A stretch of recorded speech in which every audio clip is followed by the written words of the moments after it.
The new 2026 Kia K4 hatchback is a looker. It's small but refined. It's got a long, confident roofline. It's cushy inside. It comes in metallic yellow.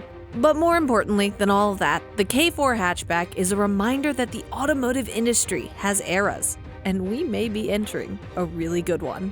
This is the 2026 Kia K4 hatchback, and I'm Alanis King.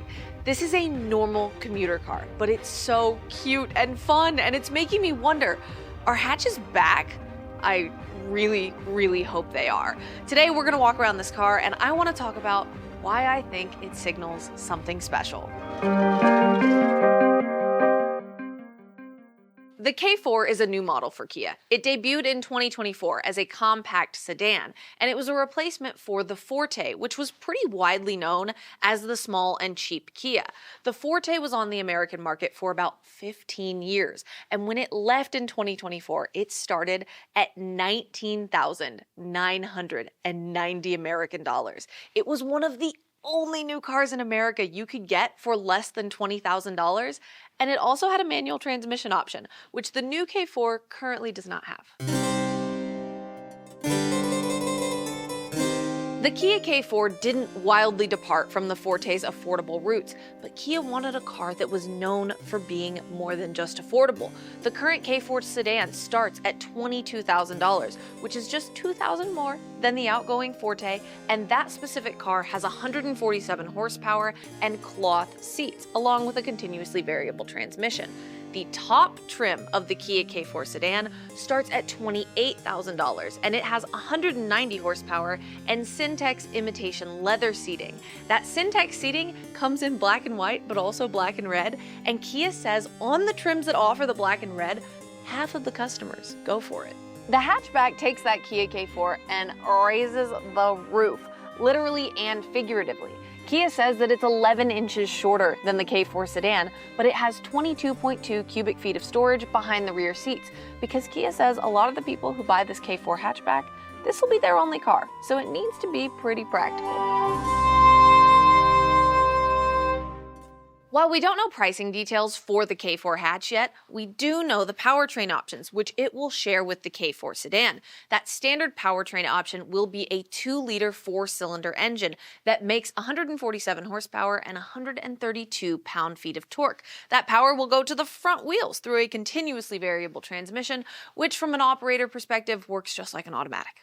The upgraded engine option is a 1.6-liter 4-cylinder turbo that makes 190 horsepower and 195 pound-feet of torque. That power goes through an 8-speed automatic transmission to the front wheels. And Kia said while there's not currently a hardcore hatchback version of this, if the market wants it, they will look into it. And basically they determine if the market wants it by talking to people who buy K4s and people who buy competitors and saying, why did you buy this? What else would you like from it? And what can we make in this K4 hatch? The engine on this car is from Mexico. The transmission is from Mexico, and the final assembly point is also Mexico.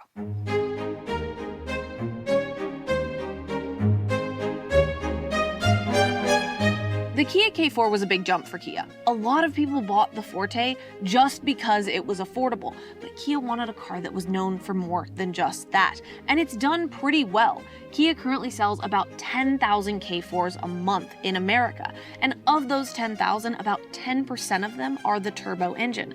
That is because of supply constraints, but also because of dealer orders. Basically, dealers order the K4 based on what they saw with the Forte, so they are going to option the cheaper engine.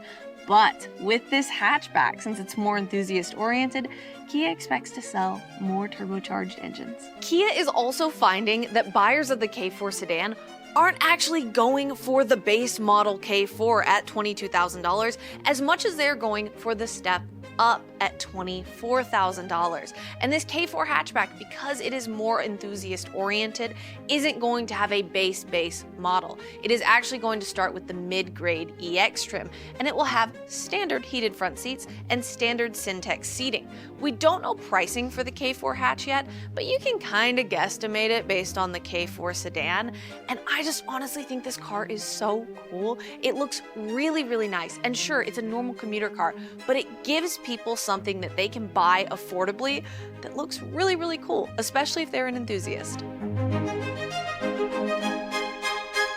This K4 paint color is called Sparkling Yellow, and currently it is exclusive to the K4 hatchback. It is not the same yellow that we have seen on other Kias like the Seltos in the past, and I just think it's so cool because you and me and automakers know that people aren't going to buy yellow cars or other funky colors in absolute droves. But when these cars get on the used market and enthusiasts are looking at them and talking about them online, they'll go, wow. Remember when this automaker did this cool paint color? And that to me is worthwhile over time. Now I figured when I came in here that this K4 would be bright yellow because that's the coolest color that you could possibly put on this car. So I decided to pack in my wardrobe one of my favorite jackets that I own, and it is from our partner Homefield Apparel. It has all kinds of cool colors. This is the coolest Indy 500 jacket, and we have all the flag colors, and we have this amazing design on the back. I absolutely love this jacket. I get so many compliments on it. I have gotten multiple today. And if you want one of your own or any collegiate sports apparel, pro sports apparel, NASCAR apparel, or other Indy 500 apparel, you can check out homefieldapparel.com. They support us and we absolutely love them.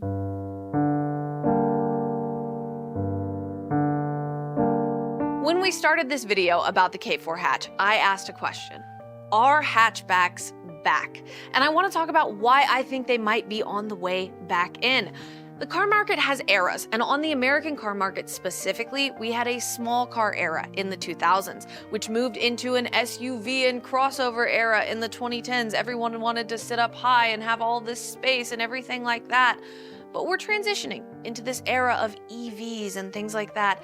And people, I think, want to look a little bit sportier than they have for the past decade in their really tall SUVs and crossovers. So I'm noticing more and more cars are getting squatted to the ground. When you look at stuff like the Hyundai Ioniq 5N, yes, it has this kind of crossover vibe, but it's also a hatchback.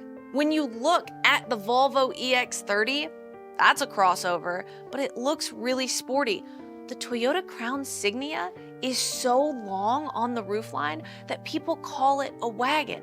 And when you think about that, it makes a lot of sense to take a body style that people like for its practicality and its storage space and squat it down so they feel cooler and sportier. And what do you get when you squat it down? You get wagons and hatchbacks.